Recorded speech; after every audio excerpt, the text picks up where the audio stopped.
সকালের দিনটা খুব সুন্দরভাবেই শুরু হয়েছিল, কিন্তু খারাপ খবর এসে দিনটা যে এইভাবে শেষ হবে সত্যি ভাবতেই পারিনি। তো কি খারাপ খবর আসলো সেটা দেখতে হলে অবশ্যই তোমাদের পুরো ভিডিওটা দেখতে হবে, আর আশা করব তোমরা পুরো ভিডিওটা আমার সাথেই থাকবে। নমস্কার, কেমন আছো তোমরা সবাই? শিউলি লাইফস্টাইল ব্লগে আর একটা নতুন ভিডিওতে তোমাদের অনেক অনেক স্বাগত জানাই। আশা করি তোমরা যে যেখান থেকে আমার ভিডিওটা দেখছো সবাই খুব ভালো আছো ও সুস্থ আছো। তোমাদের আশীর্বাদে আমরাও বেশ ভালো আছি। আজ হচ্ছে এই যে সকালবেলা ঘুম থেকে উঠে পড়েছি, এটা হচ্ছে মঙ্গলবারের ভিডিও। তো মঙ্গলবারের ভিডিওটাই তোমাদের সাথে শুরু করছি। তো কালকে তো শ্রাবণ মাস ছিল, মানে মঙ্গলবার সোমবারে শ্রাবণ মাস ছিল, তার পরের দিনের এটা সকালবেলা। তো মাম্মাম এদিকে ঘুম থেকে উঠে গেছে আর আমিও উঠে গেছি। এখন দেখো ওকে খাওয়াতে বসিয়েছি, কারণ ওর তো স্কুল আছে। আর প্রত্যেক দিনের মতোই তো আমি সকাল সেই 5:30টার মধ্যেই উঠে যাই। উঠে আসি বাসি সমস্ত কাজ হয়ে গেছে। আর দেখো এখানে মাম্মামের সঙ্গে একটু হাসি মজা করছি, আর এইদিকে খেতে বসে এতটাই দুষ্টুমি করছে যে আমি বলছি তুই যদি সারাদিন ধরেই খাবি তাহলে স্কুলে কখন যাবি, মানে এই নিয়ে মাম্মামের সঙ্গে সকালবেলাটা এইভাবেই চলে। তারপরে দেখো ফাইনালি ওকে পুরো রেডি করিয়ে দিয়েছি। এখন ওর পাপা ঘুম থেকে উঠে গেছে, ফ্রেশ হয়ে গেছে, এখন যাবে মাম্মামকে স্কুলে দিতে। তারপর আমি এদিকে জলের বোতল আর টিফিন বক্সটা দিয়ে দিলাম। আর দেখো এদিকে ও কিন্তু চলে গেল। আর তারপরে আমি ফ্রিজ থেকে সমস্ত সবজিগুলো বার করছি, মানে কালকে রাতে যা কেটে রেখেছিলাম সেইগুলো এখন বার করছি, এখন রান্না বসাবো। কারণ যতক্ষণ মাম্মাম সকালবেলা স্কুলে না যায় ততক্ষণ কিন্তু আমি রান্নাঘরে কোনো কাজই করতে পারি না। কারণ ও খেতে ওর রেডি হতে এতটাই লেট করে, ওই দিকে যাব না এই দিকে আসবো কোনোটাই বুঝতে পারি না। তো দুই দিকে তো একসাথে আর কাজ করা যায় না। তো মাম্মাম ঘুম থেকে ওঠার আগে যতটা পারি আশিবাসি কাজ করে নিয়ে তারপরে মাম্মামকে স্কুলে পাঠিয়ে দিয়েই রান্নাটা শুরু করি। আর আমার তো প্রত্যেক দিন জানোই সকালবেলা রান্না থাকে, কারণ হাজব্যান্ড বেরিয়ে যায়, ওকে তো আগে খাবার করে দিতেই হবে। তো রান্নাটা করার পর বাকি যে কাজগুলো থাকে সেইগুলো সেরে নিই, তারপরে মাম্মামের আবার স্কুলে আনার টাইম হয়ে যায়। আর আমি প্রত্যেক দিনই চেষ্টা করি যে মাম্মাম স্কুলে আসার আগে সমস্ত কাজ কমপ্লিট করে নেওয়ার, কারণ অতটা দূরে যাওয়া আর জার্নিং করে এসে না আর ইচ্ছা করে না, শরীরটা আর দেয় না, তখন আর ভালো লাগে না, মনে হয় যে তখন মাম্মামের সঙ্গেই সময় কাটায়। কারণ সারাটা দিন তো ও একা একাই ঘরের মধ্যে থাকে, আর বাচ্চা মানুষ ওর সঙ্গেও তো সারাদিনে একটু হলেও সময় দিতে হবে, কারণ ও তো আর বাইরে কোথাও খেলতেও যায় না। আর সারাদিন যদি আমি সংসারে কাজ নিয়ে পড়ে থাকি তাহলে তো ওরও একদম ভালো লাগবে না। তাই সবসময় চেষ্টা করি মাম্মাম স্কুল থেকে আসার আগে সমস্ত কাজ কমপ্লিট করে নেওয়ার। আর এটা কিন্তু ভোরবেলা না উঠলে কখনোই তাড়াতাড়ি করে কাজগুলো হয় না। তো যাই হোক, এইদিকে কিন্তু ভেন্ডি ভাজা করে নিলাম, আর এদিকে উচ্ছে ভাজা করছি। ভেন্ডি ভাজা দিয়ে রুটি করব, মানে রুটি খাওয়া হবে সকালে, তার জন্য ভেন্ডি ভাজা। আলু ছিল না, হাজব্যান্ডকে বলেছি মাম্মামকে স্কুল থেকে দিয়ে আসার সময় আলু নিয়ে আসতে, তাই যা ছিল তাই করছি। আর এদিকে উচ্ছে ভাজা করছি, হাজব্যান্ড হচ্ছে উচ্ছে ভাজা বলেছে খাবে। আর এদিকে ঝিঙে পোস্ত করছি, মানে আজকে সব নিরামিষই হবে, আর লাস্টে করব সয়াবিন। তো এইদিকে এই যে দুপাশে বসিয়ে দিই। এখন আমি আটাটা ঝটপট করে মেখে নিয়েছি, রুটি করছি, কারণ হাজব্যান্ড বাড়িতে চলে এসেছে, এসে কিন্তু ও ফ্রেশ হচ্ছে, আর ফ্রেশ হয়ে তারপরে ও খেয়ে কিন্তু খাবার নিয়ে বেরিয়ে যাবে। তো এইদিকে দেখো আমি এই যে রুটি করছি, আর হাজব্যান্ড বলছে আমি আর বেশি কিছু নেব না টিফিনে, তুমি আমাকে রুটি দিয়ে দাও, খেয়ে যাব। আর হচ্ছে তোমার ঝিঙে পোস্ত করলাম, ঝিঙে পোস্ত আর উচ্ছে ভাজা দাও, এটাই নিয়ে যাব, আমি কিন্তু বেশি খাবো না। আর সত্যি কথা বলতে বাইরে কোথায় না কোথায় থাকে, তা কোথায় না কোথায় দাঁড়িয়ে খেতে হয়, তাই জন্য বাইরে ঠিক মতো না খেতে পারে না। তাই জন্য বলেছে উচ্ছে ভাজা আর ঝিঙে পোস্ত নিয়ে যাবে, আর কিছুই নেবে না। আর সয়াবিনটা করে রাখছি, রাতের বেলা হয়ে যাবে। আর দুপুরে তো আমি আর মাম্মাম আছি। আর আমি সত্যি কথা বলতে যা রান্না করি আমাদের রাতে আর দুপুরে দুবেলার মতো হয়ে যায়, কারণ রাতে না আর ইচ্ছা করে না রান্না করতে, মাম্মামের পড়ানো থাকে, আরও বাদবাকি অনেক কাজ থাকে, তাই জন্য আর ভালোই লাগে না। দেখো আমার রুটি হয়ে গেছে, আর হাজব্যান্ড কিন্তু স্নান হয়ে ফ্রেশ হয়ে গেছে, আর ফ্যানের তলায় চুলগুলো শুকিয়ে নিচ্ছিল। আর এইদিকে দেখো ও এখন টিফিন খেতে বসে গেছে। তো তো এই সকালবেলাটা হচ্ছে একটু বসে বাড়িতে বসে খেয়ে যায়। আর তো সারাদিন কোথায় বাইরে খায় না, না খায়, খাবারটা তো নিয়ে যায়, কারণ খেতে খেতে অনেকটাই লেট হয়ে যায়। তো এদিকে ও খাবার খাচ্ছে আর এদিকে আমি ওর খাবারটা রেডি করে দেখো ফ্যানের নিচে দিয়েছি ঠান্ডা করতে, কারণ গরম থাকলে তো খাবারটা নষ্ট হয়ে যাবে এই গরমে। তো তারপরে সকালবেলা একবার দুধ চা খেয়েছে, এখন বলছে যে একটু লিকার চা খাবো, তাই ওর জন্য দেখো লিকার চা করে দিলাম।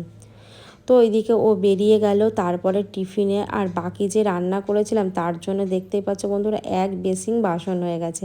আর বেসিনের মধ্যে দেখবে খালি না হলে কিন্তু একদমই কিন্তু কাজ করা যায় না। তাই ভাবলাম সয়াবিনটা করব, এদিকে সয়াবিনটা সিদ্ধ বসিয়েছি, সেই ফাঁকে বাসনগুলো মেজে বেসিনটা খালি করে দিই, কারণ এত বাসন না একবারে মাজতে গেলে তো অনেকটা সময় লাগে। আর এখন দেখো আমি এই কাজের ফাঁকে টুকটুক করে যে কাজগুলো সেরে নিই না, আমার অনেকটাই সুবিধা হয়। তো যাই হোক বন্ধুরা, তোমরা ভিডিওটা দেখছো একটা লাইক করোনি, তাদেরকে বলবো প্লিজ বন্ধুরা তোমরা লাইক করে পুরো ভিডিওটা কন্টিনিউ করো, কারণ আমি প্রত্যেকের ভিডিওই ফুল ওয়াচ করি, এটা তো তোমরা সবাই জানো। আর আমিও আশা রাখবো তোমরা প্রত্যেকে আমার ভিডিওটা ফুল ওয়াচ করে আমার পাশে থাকবে। তো দেখো এদিকে আমার সয়াবিন সিদ্ধ হয়ে গেছে, এখন ভালো করে সয়াবিনটা আমি এই যে জলটা ঝরিয়ে নিচ্ছি। আর বন্ধুরা সকালবেলা দিনটা সত্যি কথা বলতে খুব ভালোভাবেই শুরু হয়, আর আমরা সত্যি কথা বলতে কেউই জানি না যে সারা দিনটা কেমন চলবে, আর সেটা কিন্তু একমাত্র কিন্তু ভগবানই জানে যে আমাদের দিনটা কেমন শুরু হতে চলেছে। যেহেতু আমার এই ভিডিওটা দুদিন আগেকারের ভিডিও, তাই তোমাদের সাথে আমি শেয়ার করতে পারছি। তো দেখো এদিকে আমি কিন্তু সমস্ত যে বাসনগুলো জল ঝরাতে দিয়েছিলাম সেইগুলো আমি পাট পাট করে এখন গুছিয়ে নিচ্ছি, কারণ এইগুলো করতে করতে না মাম্মামের স্কুলে আনার টাইম হয়ে যাবে। আজকে মনে হয় আর স্নান করে মাম্মামকে আর আনতে যেতে পারবো না, কারণ স্নান করার পর তো আমার ঠাকুর ঘরে অনেকটাই কাজ থাকে, কারণ গোপালকে স্নান করানো থেকে শুরু করে আর অনেকটা সময়ও লাগে, আর ওইগুলো করতে গেলে তো ধীরে সুস্থে ছাড়া তো কাজ হয় না। আর ওই জন্য আমি ভাবছি যে মাম্মামকে স্কুল থেকে নিয়ে এসে তারপরে আমি স্নানটা করে পুজোটা দেব।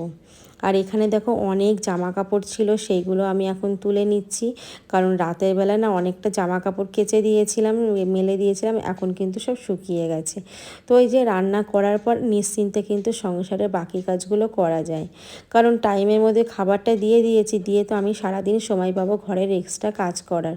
তাই জন্য আগে আমি কিন্তু যেইটুকু পারি করে নিই, আর রান্না করার পর বাকিটা করে নিই, মানে যেদিন যেরকম সুবিধা অনুযায়ী কাজ করি। তো এইদিকে দেখো বিছনাটাও এখন গুছিয়ে নিচ্ছি, আর এদিকে অনেক যেই জামা কাপড় তুলেছিলাম সেইগুলোও গুছিয়ে নেব, কারণ মাম্মামের তো স্কুলের একটু টাইম আছে, তো ততক্ষণ আমি ঝটপট করে কাজগুলো সেরে নিই। কিন্তু স্নানটা আর করবো না, বাইরে প্রচণ্ড গরম, এখন যদি স্নান করতে যাই পুরো ঘেমে স্নান হয়ে যাব নিজেই, আর পুজোটাও দিতে পারবো না, তো আমার তো স্নান করে কোনো লাভ নেই। আর দেখতেই পাচ্ছ তোমরা আমি কি পরিমাণে ঘেমে স্নান হয়ে যাচ্ছি। আর দেখো এখানে যে জামা কাপড় ছিল সব কিছু এখন আমি গুছিয়ে নিচ্ছি। আর বন্ধুরা তোমরা এত সুন্দর সুন্দর মিষ্টি মিষ্টি কমেন্ট করো, তোমাদের কমেন্টগুলো যখন আমি পড়ি না আমার সত্যি অনেক ভালো লাগে। তো তোমরা এইভাবে সুন্দর সুন্দর কমেন্ট করো, যাতে আমি আরও ভিডিও করার আরও উৎসাহ পাই। আর যারা নতুন বন্ধু আমার পরিবারে এসে গেছো তাদের বলবো প্লিজ চ্যানেলটিকে সাবস্ক্রাইব করে আমার পাশে থেকো, কারণ তোমাদের আশা করি অনেক ভালো লাগবে। আর তোমাদের বন্ধু পাশে আছি বা এরকম কিছু কোনো কমেন্টস কিন্তু ভিডিওর মধ্যে করবে না, তোমাদের যা বক্তব্য থাকে তোমরা কমিউনিটি পোস্টে গিয়ে কমেন্টস করে আমাকে জানাবে, আমি কিন্তু তোমাদের কমেন্টসে মানে তাড়াতাড়ি করে রিপ্লাই দিতে পারবো।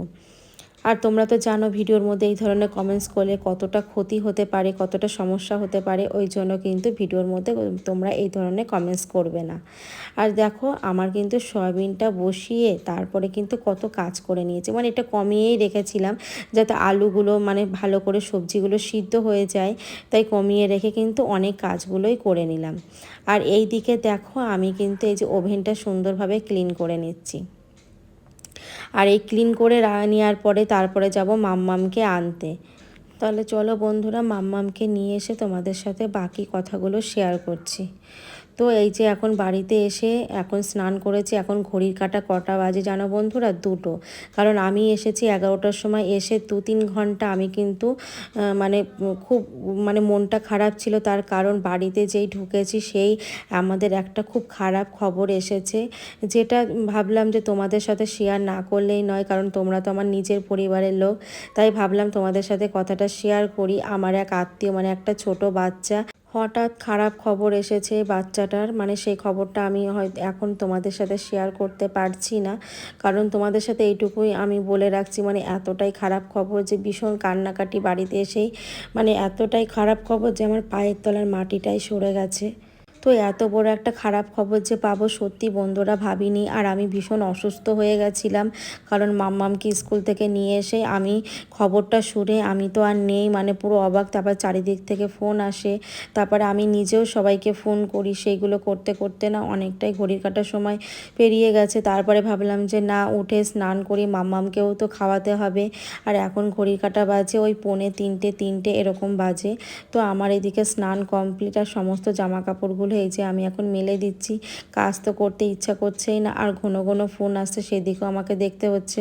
তো বন্ধুরা ভীষণ বাজে খবর, আর আমরা কিন্তু সন্ধ্যাবেলায় সবাই যাব দেখতে। আর যাই হোক, তারপরে এই যে মামকে খাইয়ে দিয়ে আমি খাটে বসে আছি। এখন ঘড়ির কাঁটা বাজে 3:30, এখনও আমি কিছু খাইনি। খুবই বাজে খবর বন্ধুরা, মানে আমার ওই বাচ্চা, মানে আমার খুব আত্মীয়, তাই সেই দাদা ভাইয়ের ছেলেটা আর নেই। তো ভীষণই একটা খারাপ খবর, মানে এই খবরটা শুনে মানে নিজেরাও সামলাতে পারছি না। আর একটা কথাই চিন্তা করছি যে তার বাবা মার কি হচ্ছে, হয়তো আমরা সেই জায়গাটা হয়তো পূরণ করতে পারবো না, সেই অনুভূতিটা হয়তো কিছুটা হলেও ফিল করতে পারবো, কিন্তু সেই কষ্টটা, তার সন্তানের কষ্টটা, সেটা আমরা কখনোই বুঝতে পারবো না তাদের মধ্যে কি হচ্ছে। তো যাই হোক বন্ধুরা, বেশি কথা বাড়াবো না, তোমাদের আবার পরের কোনো ভিডিওতে আমি অবশ্যই জানাবো। আর এখন আমরা বেরিয়ে যাব, তো সেখানে গিয়ে দেখব কি হয় না হয়। তাহলে চলো, টাটা বাই।